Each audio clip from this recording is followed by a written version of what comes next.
Good morning, students. Welcome to the next class of English. Hope by now you are very much clear about the vocabulary and the story of the lesson.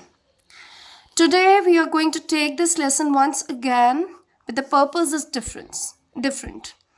Today's purpose is to assess our understanding. So, we are going to learn how to summarize this lesson. Okay? So, writing a summary is an art. Every day on daily basis, actually, we are summarizing things. Suppose, like your father watches news daily, and when he tells the same thing to your mother, suppose he's not telling in every minute detail. He just tells the important facts and summarize whatever he has watched or seen on the TV. Similarly, if some of your friend asks you to detail or to throw some light on the movie you have watched recently, you're not actually telling everything in minute details. No, you're just telling the overview, the important points. So this is summary. Actually, you're summarizing, but it is an art. And today, our topic is how to summarize. So, the first learning objective is to know what exactly the meaning of summary is and what its relevance. Relevance means importance and significance. To how we could summarize the familiar text. Of course, I'm going to provide you guidance in that. And of course, again, once we learn some skill, we should be able enough to apply it in our daily lives. So after you learn it, you'll be able to summarize the facts, whatever in any situation, in a very nice way. So let's come to first point. What does a summary mean? Summary, as I already told, it's just an overview of the main points of something. Here we are going to talk about story. Or we could say summary is a concise version. Concise means the brief, right? Version of the original text. Whatever the original text is, how you have put the original text in your own words in a shorter way. Again, I end up here with the meaning. Summary is a restatement of someone else's words in your own words. Very important. Your own words are very important. If you are reproducing the same language, the same vocabulary used, you lose the purpose of writing the summary. A good summary is where you are putting the whole thing in your own words, maintaining the order of that original text. What is the purpose actually? Right? Why we need to learn the skill of summarizing? Suppose your father tells you something or your mother instructs you something, no? And before you do or perform that task, mother says, just brief me what you have understood very quickly. So again, you will tell whatever instructions in a very brief way.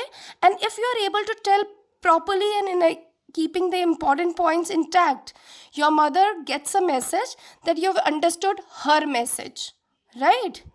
So that's very important. It enables somebody to assess your knowledge this way, whether you have understood the speaker's message or not.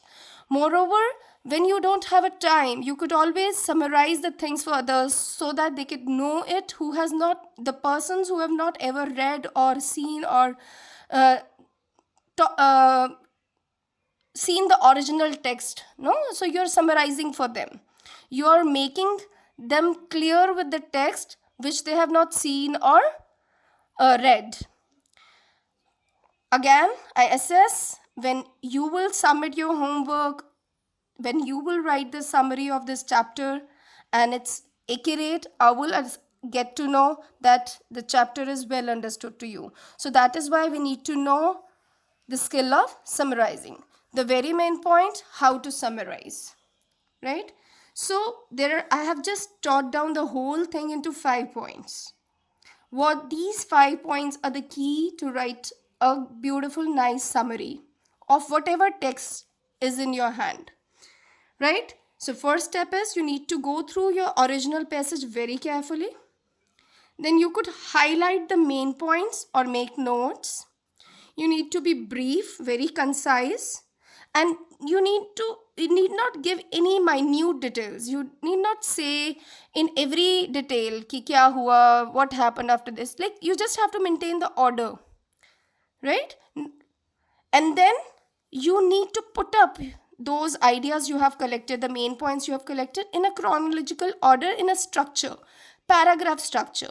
When I say paragraph paragraph structure contain the three main things: the topic sentence, the supporting sentences, and the concluding sentence. Topic sentence, supporting sentences are of course going to support the topic and how it ends, right? The concluding sentences. But remember, concluding sentences doesn't mean your opinion. It's not your opinion. It's here how it ends. We are not supposed to add any of our own opinions or what we think about that into a summary. So last point is paraphrase. Paraphrase again is this: no copying or pasting of the text of the original one. You have to reproduce the whole thing in your own words. You need to be objective as well. That means you are not supposed to make your opinions enter into it, right? So you just have to reproduce the whole original text into your own words. Let's summarize it once again. Whatever I have told you, now I'm going to summarize it to short. See, summarizing, the art of summarizing doesn't have any convention. It could be summarized in just 2 lines, or it could be as big as 3-4 pages. This is, you have to learn and decide how well you can organize some text into as brief as possible, right? So whatever I've taught you here, I'm going to summarize it into this point. So to write a summary, just write on the top summary. Begin with the topic sentence, and what a topic sentence might have, it may contain the name of the story or the author or speaker. Here in this case, A Tale of Two Birds, you could always start with topic sentence. A tale of the two birds is a story. A tale of two birds is a story, right? About. So this could be your topic sentence. Now supporting sentence. Supporting sentence means the main characters you can include. You have to just talk about the events in order of occurrence, leaving the minute details, just the main points. And then how the story ends. So, as I already told, you could summarize in just 3 to 5 lines or 4 lines, or you could write a page of it. That depends upon your understanding, how well have you understood this chapter. So, I expect after knowing what is a summary, how to summarize it, you need to write a summary of this lesson.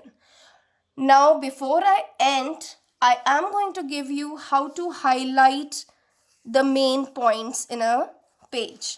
I'm not going to cover the whole chapter, but if we look at just this paragraph, this first page, what are the important points here? As I already told you, you could begin with A Tale of Two Birds is a story, is an Indian story where a mother bird lived with her 2 younger little ones happily, right? A storm distracted their family, but the 2 little ones survived. One of them fell in the space where the robbers had their setting, and the other got a company of good people like Rishi. He fell near Rishi's ashram, right? So this way, the whole page, if you see, I have not taken that the tree was shady, there were newborn babies. I did not take the details of that. I did not say that the house, the nest blew down, or and the trees fell down. It killed the mother bird. See, I just took the important points. You might be a little different from mine, but see what you think are really important. And the next thing, keep the order in sequence. Like you need to maintain the story order. You can't talk about the conclusion, the last page first, and then this. Of course, you need to maintain the order. So I expect you to write the summary based on what you have understood today. So that would be your homework. Hope I'm able enough to make you clarify about writing a summary. Thank you. All the best.